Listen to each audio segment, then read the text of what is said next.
back to Hey Mama, I Have Questions. Thanks for being here. I'm Hannah. And I'm Megan.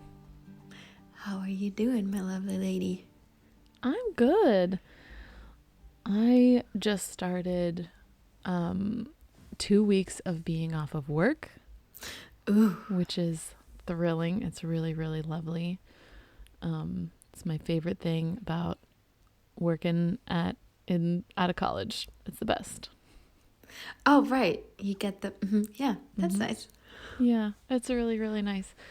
So I'm doing great. We've got a list of things that are going to get done, / that are like, we included fun things and hard things. Amazing. So that was really exciting, and that's been a really good way for us to take care of each other and our house while also having a child.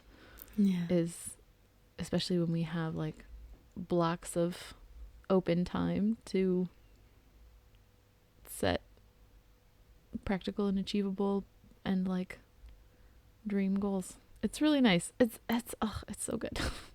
So I'm doing great. How are you? That sounds lovely. I'm also good. I'm also getting a lot of things done. I got the energy and motivation Congrats. to like this end of the year decluttering and cleaning and in all of the spaces, right? Not just the house, but also like the mind and reflecting on the year and doing all those things. So Yeah. I did the decluttering the house yesterday, and I was so happy and that's awesome. proud of myself that it essentially took me, I think, like 2 hours to declutter the whole house, to go through the whole house. And yeah, I mean, Good job past decluttering, Hannah. Exactly. That's because I have been doing this for a few years. That's awesome. So that now I'm at the point that I can do it once every year, and it'll be super fast, and it'll be like, I think it was like 5 items that I got rid of, and that's it. That's so exciting. Yeah. Yeah. So that's that. I'm looking at my newly cleaned up, cluttered out, reorganized office space, which is nice. Ugh. Makes me really happy. That's so beautiful. Yeah. Fun. So today we want to react to something that I came across on the Glennon Doyle podcast. I recently finally read Untamed. It had been on my list for a long time, and I finally listened to it as an audiobook, actually. And after that, I did that in like 2 days, and then I spent like a whole afternoon going through her Instagram because I find those videos of her and her wife so cute. Oh, I haven't seen those. Oh my God, that's adorable. How they like tease each other. Yeah. I think basically all of the videos are about their, what's the word? Pet peeves.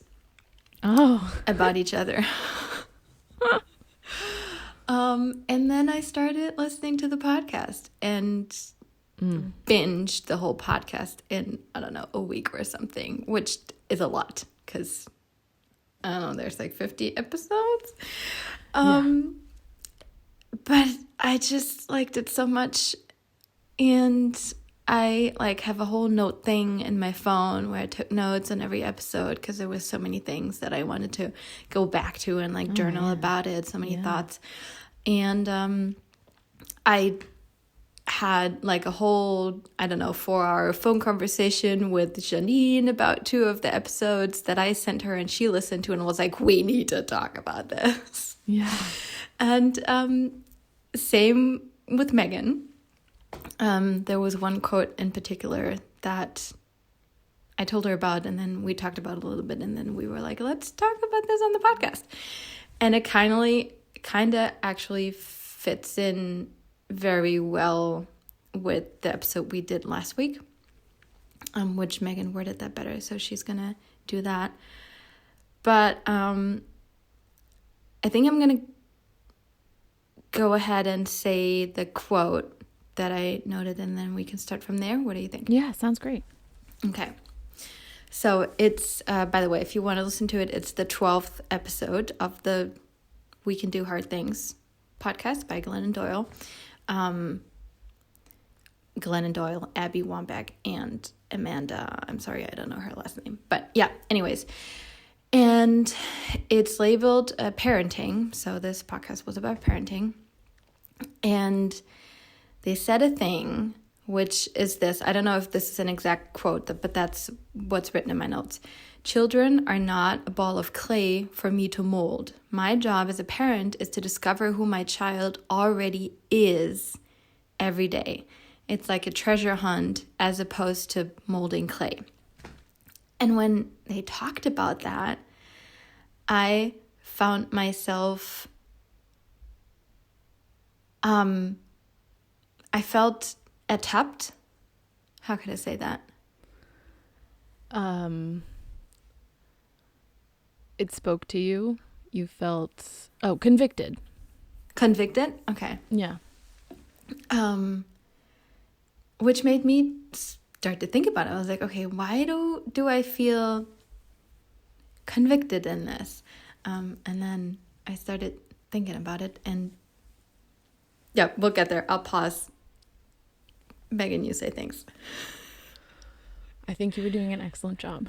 I'd like to start there. Right. So we talked about this, I think, in the same conversation as our recording of the social constructs episode from last week. Yeah, you and I did off the mic. Right. You and I had. Yeah. And it felt very appropriate because on the one hand, we want to and are called to work really hard as parents to give our children the tools to succeed and teach them to have good values and, give them resilience and all these things, right? That we really try to do as parents. And on the other hand, they're humans and not balls of clay, which is something they said several times in this episode. They're humans, they're not balls of clay. Yeah. And everything that we feel as people, they're going to feel as people. We can't protect them from feeling the things that we've felt in our life, and even the painful things that we've felt in our life. Like, our job as parents is not to protect them from pain, but to be with them in that pain and remind them through that pain that they have the strength to come out of that pain or come through that pain. And that even in pain, they are worthy, and even in pain, they are brave, and even in pain, they are strong, right? So, I think it's a bit of a foil to the urge of a parent to give their children the opportunity, quote unquote, right? The opportunity to have things that we didn't have, or be things that we weren't able to be as kids. Not to say that's not like a noble goal to have, to, open the world to your child and enable them to have experiences. But so often there's just a little bit of like, so that they will this, so that they will that, so that they will end goal, right? And our end goals and our stories about what this experience will mean to them trickle into the experience and trickle into the narrative around who your child is, what your child is, and what they should become. And we may phrase it as what they can become, but we're always, I guess I'll speak for myself, like there's always a sense of like, this will mean that they are kind. This will mean that they are resilient. This will mean that they are sociable. This will mean that they will navigate social situations well, Yeah. And I think what they said so eloquently in so many different words in this episode is our main job is to see our children as they are and see our children anew all the time. That I loved what one of them said. The story I have about them is the issue. Their issue is not the issue. The story I have about their issue is the issue. And I find that's just really compelling because even as, what's my son? He's 17 months old, not even a year and a half yet. And I have an idea of who he is and what he's like. And when he's comfortable and when he's not comfortable and what he likes and what he doesn't like. And he's 17 months old. Like, this is not permanent, right? But I think it's easier to think that now because he's changing by leaps and bounds so quickly. And when he gets to 6, when he gets to 7, those leaps and bounds are going to be slower and further apart. When he gets to 19, they'll be slower and further apart and probably less visible to me because he will have more personal boundaries and sense of identity and sense of independence from his family and his parents. So I think starting now is great practice for later and learning these things when it's more clear that the way that he is not permanent. The way that he is not today is not the way that he'll be tomorrow. And looking for who he is from him rather than looking to confirm what I think about him, which is always a way to find when you're looking for things to confirm what you already think, you will find them. Yes. So I think the challenge is to try to look with fresh eyes as often as possible. Yeah, I like that. What I found interesting for myself was that, as we all know, I don't have a child, and still I felt that. I felt convicted when they said that like already with me just thinking about it and educating myself on like ways how to parent and envisioning things how I would want to do certain things, I realized that I was already with that losing sight of this discovering who my child is and thinking more in the realm of molding them. Even though, and that's what was interesting to me, even though the philosophies that I like and as of today plan on using, I think actually follow that thought of discovering the child, letting them be who they are, discovering who they are, meeting them where they are, when they are, and all of that. So like Montessori, gentle parenting, relational parenting. And still, I think I was losing sight of that and already thinking too much in the clay area. And then I also noticed that I also forget about that with the people that I have in my life already now, like with adult people. Yeah. That what you said, like I have an idea about who they are and then am shut off and blind to what they might be wanting to tell me who they are now, who they are today. Oh, man.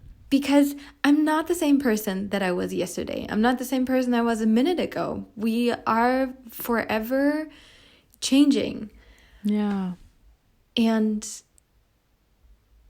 yeah, that's something I also took away from that for myself, for my life now, to use that with everyone, to open my eyes so glad you again, said take that. the filters away, and like let myself see who they are. Let them, invite them to show me who they are now, every time.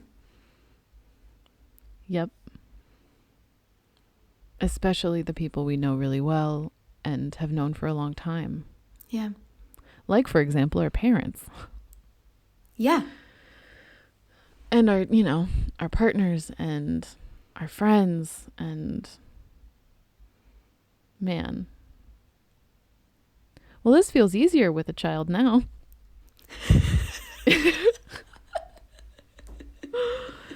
Doing it with a child is easy because I'm already waiting to find out who he is and who he'll be and what he'll be like. But with everyone else, it feels like they're done. They're not done. Nope. I'm not done. Never. Obviously, they're not done. Nope. Oh, man. Yeah. I think that will also allow me, how do I phrase this? I was thinking about this morning. Instead of focusing on the differences. So like what I was telling myself, when you get annoyed at, I think parents is a good example. When you get annoyed at a pet peeve that you have about your parents, and this is I'm talking to myself here.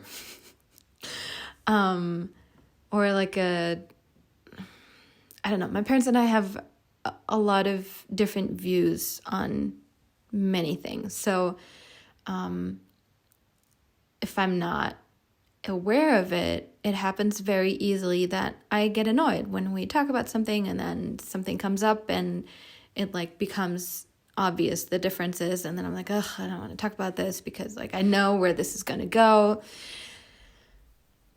So I reminded myself to take that away and be like, well, actually, I don't know where this is going to go because they're not who they were yesterday. The last time we talked about this, they said these certain things, but let's not put that into stone. Like, I don't want to hold them accountable to what they said, I don't know, when ago. I want to be open to what they're going to say today and how they want to show up today. And also what I maybe am going to bring into this anew, because again, I'm also someone else today and learned different things and maybe changed my mind. And even if it's just a nuance, it's going to change the thing. Mm-hmm. And I thought what that probably will allow me to do also is to generally enjoy myself more with the people I am around, because that makes me not focus so much on this is where we differ and this is where I don't enjoy our interaction being together with this person. But when I focus on the curiosity, when I let curiosity lead, then I can make it fun if I just keep focusing on, oh, that's interesting. Like instead of immediately in my head saying, oh, I don't agree with that. Oh, I think that's bad. Whatever, judging. Instead of that, going, oh, that's interesting. And maybe even asking, tell me more about that. How did you come to that conclusion? Which also reminds me of what we touched on in the last episode, that we weren't sure who to have on the podcast, like where to draw the line, who and what to give the platform to. And I'm coming more and more towards this of, I think I don't want to, I want to be more open to anything. Like even, and this makes me nervous when I think about it, but I think this is where I want to go. That I want to even be open to listen to what I maybe think of as dangerous. Because I think that's something that you said in the last episode, like there are dangerous ideas that maybe we don't want to give a platform to. I think I said harmful. Harmful, yeah. Yes, that's what you said. Dangerous feels alarmist, although. Yeah. That's probably what comes up in my body, danger, when I think about talking to someone, listening to someone that I think has harmful ideas. And I more and more come towards that I even then want to ask, okay, how did you come to that? And like understand, because, also something I read in we already talked about this book, What Happened to You by Oprah and Dr. Perry. Oh, I'm listening to that right now. Oh, yay. I'm just finishing it up because I don't have it. I rented it from the library, and when I started reading it, I didn't get to finish it, and now I finally got it back, so now I'm finishing it. And just this morning, I read something about a story of a Black man that was in prison, and his cell was very isolated. Like he couldn't see any of the other inmates. He could just hear them at night when everyone, like many men, were crying and going through things. And then there was one night when he heard agony, like very loud, very agonizing crying, and he shouted out, "What's wrong?" And the other men responded that his mother had just died, and they started talking, and that led to all of the inmates starting to talk to each other, and they got into the habit of every day like connecting with each other. And there was one inmate that he particularly connected to, and it turned out that this other inmate was a white man that was in prison for hanging a Black boy because he was part of the Ku Klux Klan. Shit. So this Black man connected most to this Ku Klux Klan member.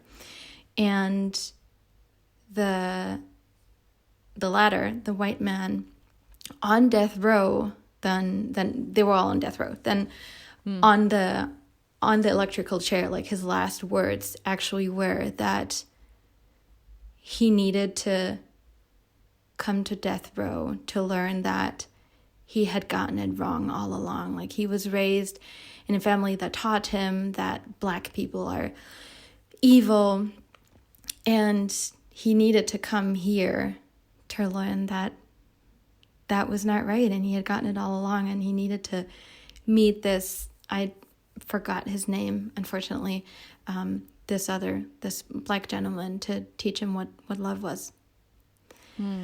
So that naturally had me bawling this morning when I read that.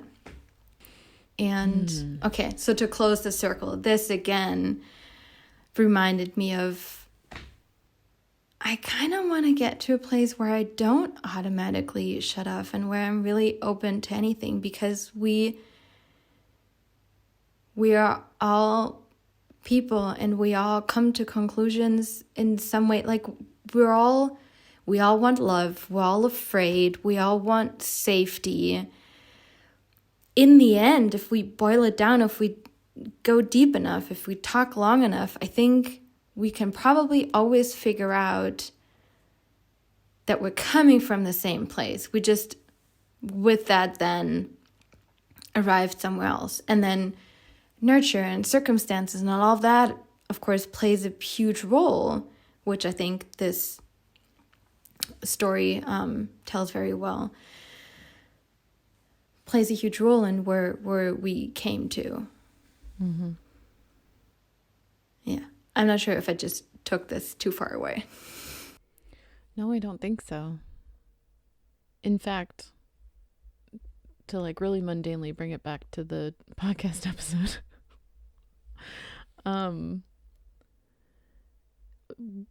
one of the things that they talked about was this idea of openness, the idea of being open to help and input, and open to learning that you were wrong about who you thought somebody was. Mm-hmm. And in this case, they were talking about a child, but I think it absolutely applies everywhere. Yeah.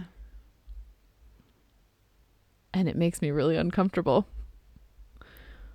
Why? Just the idea of, I love the idea of being open to everyone's experience and curious about how they came to their conclusions and how they became who they are and who they really are. And also, it feels dangerous. Like it feels scary. Yeah. Same. It feels very scary in my body when I tell myself that I want to be more open, when I think about having certain conversations. I'm not practiced at that. It's not something I feel comfortable with yet. It's not something that I have a lot of experience with, that I have used a lot, and therefore the natural reaction of my body is fear and pulling away from that, because I haven't built a comfortable space with that. So it's, for me at least, it's a huge challenge, and I don't know yet how I'm going to go about it to like incrementally maybe build that resistance up. Yeah. Resilience, not resistance, resilience. Right. When we open ourselves up to people, it is very vulnerable. Mm-hmm. In any way, whether it's just to find out who they are, you're opening yourself up to the possibility of pain, the possibility of rejection, and the possibility of shame. And that's absolutely a hard thing to do as a person. Yeah. And that's the same whether it's a child or whether it's a stranger on the street. Yeah. And probably amplified when it's a child, because when it's your child that you are parenting, you got a lot invested in not being rejected by that Ooh, yeah. tiny human. And, you know, there, like you said, there's a practice there. There's a practice of realizing that I'm not here to be approved of by this tiny child. I'm here to be with this tiny child. Ooh, wow. Yep. And that, like, it's just like saying no is a practice to a toddler. You practice saying no. You practice setting boundaries. I just keep coming back around to children are people, babies are people. Yeah. Yeah. Letting go of what we want from them in place of who they are and what they need. Yeah. And if we can do that with our children, I think it allows them to create their own sense of self and their own sense of, you know, pride and satisfaction and drive and motivation. Mm-hmm. Because they are safe to be who they are. In putting our expectations on our kids, we also set them up to disappoint us. Mm-hmm. Which they also talked about in this podcast episode that we started from. And I have to pull this out because now I feel like it's relevant. What I wrote down, my favorite quote is something that she said to one of her kids. Is the kid wanted to do something that I think their dad didn't want them to do, or didn't want to do something their dad wanted them to do. And they said, well, I don't want to disappoint him. And she said, well, no. Your job is to disappoint as many people as it takes for you to not disappoint yourself. Which I thought was crazy for me. And then the kid, this is her middle child. This is Tish she's talking about. Then Tish said, even you. And then Glennon said, especially me. Right. Yep. Because it's so easy to not want to disappoint your parents. Yeah. It's like that whole thing, I'm not angry, I'm just disappointed. Which is like the worst thing you could possibly hear, right? Yeah. It's like the ultimate weapon. Right. And weapon is the appropriate word there. Yeah. Because the idea behind saying that is to make it hurt so that they don't want to do it again. And it's been made so clear in so many places that that is not a way to create good behavior. No. Or it's not an effective way. It's an effective way to instill fear and instill shame, right? With shame, that, exactly. I'm shaming my child into doing something or not doing something, or right. Yeah. Yeah. And I'm sure there's obviously nuance to all of this. Yeah. And I think that the kernel, the center, the core of it is letting go of our control of other people and especially our children. Yes. Right? And it's not that what we do won't affect our children or that we can't be an influence in their life, because we will be an influence in their life whether we intend to be or not. Yeah.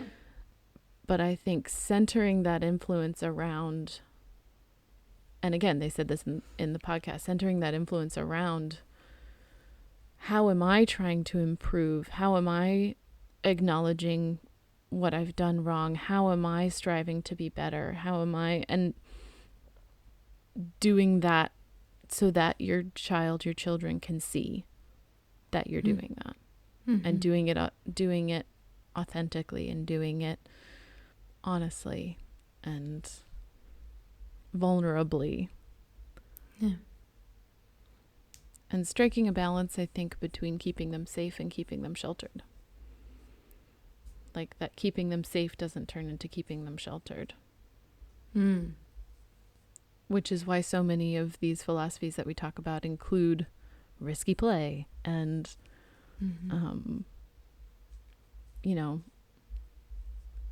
acknowledging failure, and that failure is an experience. It's not a good experience or a bad experience. It's an uncomfortable experience, but that it just is a part of life, and not keeping them safe from failure.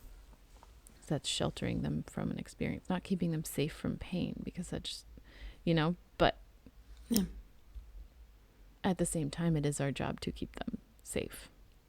So finding where that line is of safety versus sheltering. Such a balance act. Oh, it's all a balancing act. And not getting it right. And not sheltering them from you not getting it right. Yep. And maybe also not sheltering yourself from the uncomfortable situation that when I realized that I didn't get it right, that I would have wanted to do it differently. Way to point out the worst part of it. Sorry. That is the worst part. The worst part is know. Being okay and not yourself.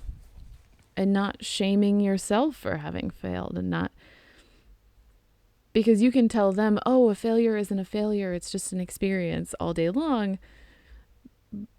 But if you fail and then are like, oh, I'm the worst, then what are they going to learn? They're going to obviously learn what you do and not what you say. Yep, exactly. I think we talked about this on the last episode too.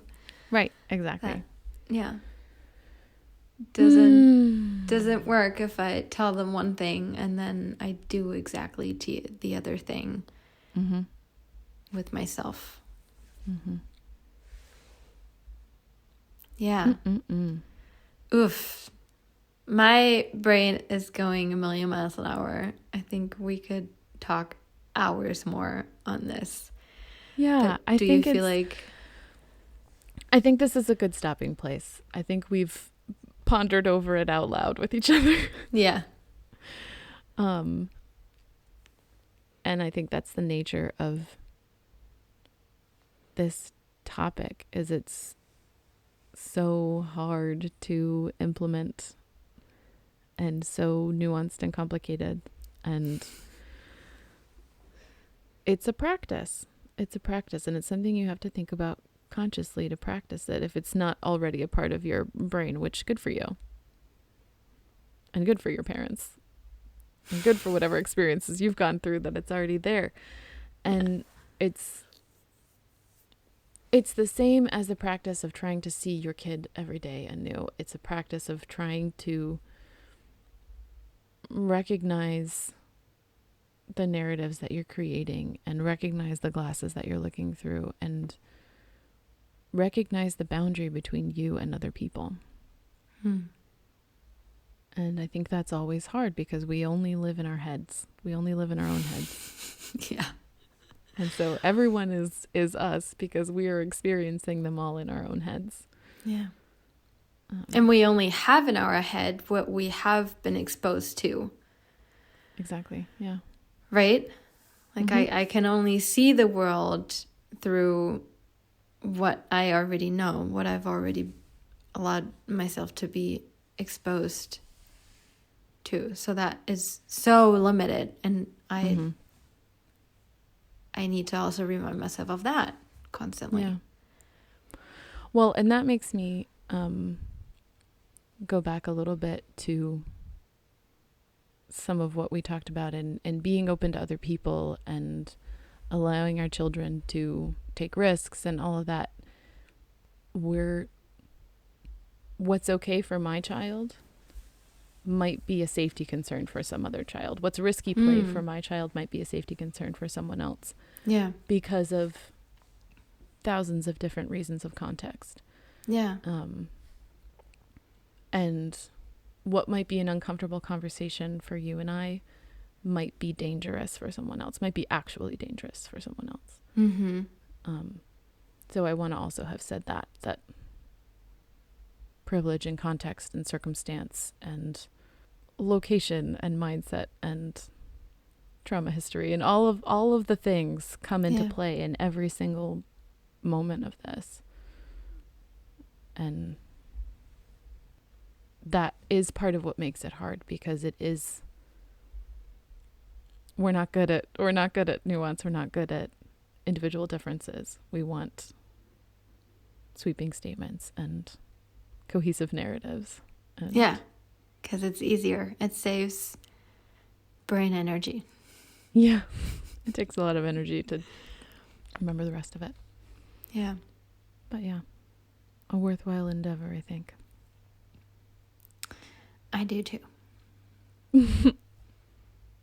Yeah. Okay, well, I just burped, so I think that means it's time to go. Yes. I really liked your closing statement too. So thank you very much for that. I think that was perfect. Please feel free to share your thoughts about any of this. Mm-hmm. Because we're very interested. Because again, we only have these two brains in this space to pull from. So we'd be very interested in the contents of your brain. Please share it. I know. I love that. I'll leave it. We're very interested in the contents of your brain. Yeah. So please share with us if you like. Oh, hey, we haven't done the plug in a while. I just remembered. Please also, if you would be so kind, rate us with 5 stars on iTunes. Follow the podcast. I think follow is probably on all the apps, right? You can follow the podcast. That helps too. Follow us on Instagram. Leave a like, leave a comment. We appreciate it very much. Helps us out. And then hopefully we'll have you back here next week. Thanks for listening. Thanks for listening. Bye. Bye.